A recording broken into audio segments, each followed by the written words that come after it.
Hi lovely people, so glad you are here on Amala Vidun. Welcome to my channel. ഇന്നത്തെ special recipe എന്ന് പറയുന്നത് crispy ആയിട്ടുള്ള ഒരു evening snacks ആണ്. പക്കോട എല്ലാവരും കഴിച്ചിട്ടുണ്ടാവും അല്ലേ? ആന്ധ്ര സ്റ്റൈൽ ക്യാബേജ് പക്കോട കഴിച്ചിട്ടുണ്ടോ? Let's make Andhra cabbage pakora. വീഡിയോയിലേക്ക് പോകുന്നതിന് മുന്നേ നമ്മുടെ വീഡിയോ ആദ്യമായിട്ടാണ് കാണുന്നതെങ്കിൽ വീഡിയോ കാണുക. വീഡിയോ കണ്ട് ഇഷ്ടമായ ലൈക്കും സബ്സ്ക്രൈബും ചെയ്യണേ. ഒരു ഹാഫ് ക്യാബേജ് എടുത്തിട്ടുണ്ട്. വലുതൊന്നും അല്ല, ചെറിയ ക്യാബേജാ. ഇനി ഈ ക്യാബേജിന് ചെറുതായിട്ടൊന്ന് അരിയാം. അതിനുശേഷം നല്ലതുപോലെ നമുക്കൊന്ന് കഴുകിയെടുക്കാം. കഴുകിയെടുത്ത് ക്യാബേജ് ഒരു ബൗളിലാക്കിയിട്ടുണ്ട്. ഇനി ക്യാബേജിലോട്ട് 2 പച്ചമുളക് ചെറുതായി അരിഞ്ഞതിട്ട് കൊടുക്കാം. 1 table spoon chilli powder, 1 table spoon pepper powder, 1 table spoon ചെറിയ ജീരകം ഇടിച്ചെടുത്തത്, ക്യുമിൻ പൗഡർ ആയാലും കുഴപ്പമില്ല. ദെൻ ജിഞ്ചർ ഗാർലിക് പേസ്റ്റ്, 4 അല്ലി വെളുത്തുള്ളിയും ചെറിയൊരു പീസ് ജിഞ്ചറും കൂടെ ഒന്ന് ക്രഷ് ചെയ്തെടുത്തതാ. ദെൻ കുറച്ച് കാഷ്നട്ട് ഇട്ട് കൊടുക്കാം. ഞാൻ 8 എണ്ണമാണ് ഇട്ടേക്കുന്നത്. 2 tablespoon gram flour add ചെയ്യാം. 1 tablespoon cornflour, 1 tablespoon rice ഫ്ലോറും കൂടെ ആഡ് ചെയ്യാം. 1/4 ടേബിൾ സ്പൂൺ കായപ്പൊടിയും കൂടി ചേർത്ത് കൊടുക്കാം. ദെൻ ഫൈനലി സോൾട്ട് ആഡ് ചെയ്യാം. ഇച്ചിരി വെള്ളം ഒഴിച്ച് നമുക്കൊന്ന് കുഴച്ചെടുക്കാം. വെള്ളം ഒരുപാട് അങ്ങ് ഒഴിച്ചു കൊടുക്കരുത്, കുറേശ്ശെ ഒഴിച്ചു കൊടുത്ത് നമുക്ക് കുഴച്ചെടുക്കാം. സോൾട്ട് ഓരോരുത്തരുടെയും ടേസ്റ്റ് അനുസരിച്ച് ഇടുക. കുറവാണെന്ന് തോന്നുവാണെങ്കിൽ കുറച്ചുകൂടി ഇട്ട് കൊടുക്കുക.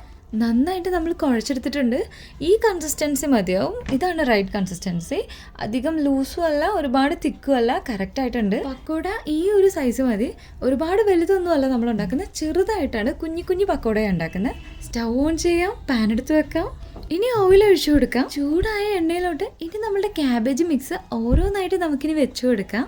അങ്ങനെ നമ്മളെല്ലാം വെച്ച് കഴിഞ്ഞു. ഒരുപാട് ടൈമൊന്നും എടുക്കത്തില്ല, ജസ്റ്റ് ഒരു 5 മിനിറ്റ്സ് മതി. നല്ലതുപോലെ ഫ്രൈ ആയിട്ടുണ്ട്. ഇനി നമുക്ക് തിരിച്ചിട്ട് കൊടുക്കാം. കട്ടിയായിട്ടുള്ള പക്കോടയൊന്നും അല്ല, നമ്മൾ തിന്നായിട്ടാണ് ഫ്രൈ ചെയ്യാൻ വേണ്ടി എണ്ണയിലോട്ട് ഇട്ടേക്കുന്നത്. നല്ല ക്രിസ്പി ആയിട്ട് കിട്ടുകയും ചെയ്യും.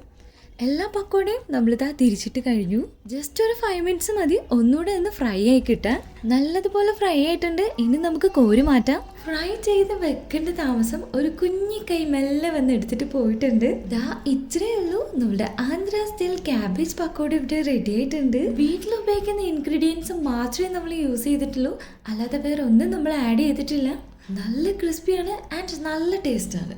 എല്ലാവർക്കും ഇത് ഒരുപോലെ ഇഷ്ടപ്പെടും. ക്ലാസ് കഴിഞ്ഞ് വരുന്ന കുട്ടികൾക്കായാലും ഇതുപോലെ ഒന്ന് ഉണ്ടാക്കി കൊടുത്തു നോക്കൂ, ഉറപ്പായിട്ടും ഇഷ്ടപ്പെടും. മസ്റ്റ് ട്രൈ റെസിപ്പിയാണ്. മുതിർന്നവർക്കും കുട്ടികൾക്കും ഒരുപോലെ ഇഷ്ടപ്പെടും. ഇന്നത്തെ നമ്മളുടെ ആന്ധ്ര സ്റ്റൈൽ ക്യാബേജ് പക്കോട ഇഷ്ടമായെന്ന് വിശ്വസിക്കുന്നു. വീഡിയോ ഇഷ്ടമായ ലൈക്ക് ചെയ്യുക, ഷെയർ ചെയ്യുക, സബ്സ്ക്രൈബ് ചെയ്യുക. പുതിയൊരു റെസിപ്പിയുമായി നമുക്കിനി അടുത്ത വീഡിയോയിൽ കാണാം. താങ്ക്